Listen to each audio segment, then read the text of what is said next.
Marta Kauffman wants us to accentuate the positive as we remember Matthew Perry's legacy. The Friends co-creator recently discussed her relationship with the late actor who played Chandler Bing on the iconic sitcom. "He is the one I had the most contact with," Kauffman said in a new 30th anniversary story for the UK's The Times.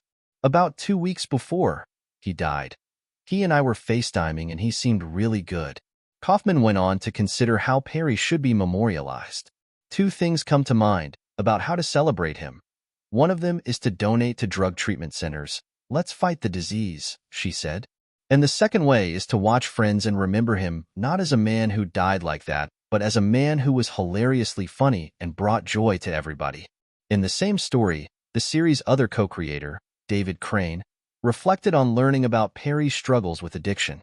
"By the time we became aware of it, we were already a family on a lot of levels," he said.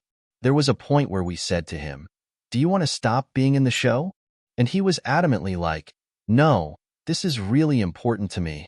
Shortly after Perry died from the acute effects of ketamine last year, Kauffman, Crane, and executive producer Kevin Bright released a joint statement to Entertainment Weekly about the actor.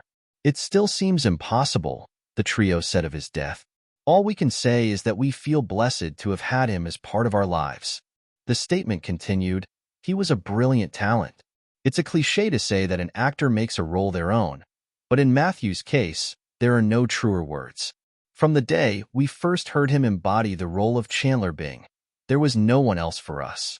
Elsewhere in the statement, the trio said, "We will always cherish the joy, the light, the blinding intelligence he brought to every moment, not just to his work, but in life as well. He was always the funniest person in the room. More than that, he was the sweetest, with a giving and selfless heart. We send all of our love to his family and friends." In an interview with Today after Perry's death, Kauffman said she was worried about him while shooting the 2021 Friends reunion special. "Knowing that he'd been through everything he'd been through, and every time he had surgery, they're giving him opioids for pain and the cycle starts over again," she said. "I was concerned about what point in the cycle he was in that moment." The Department of Justice announced Thursday that 5 people have been charged in connection with Perry's death: Doctors Salvador Plasencia and Mark Chavez, Perry's personal assistant Kenneth Awamasa, the actor's acquaintance Eric Fleming, and Jasveen Sunga, who was known as the Ketamine Queen, prosecutors said.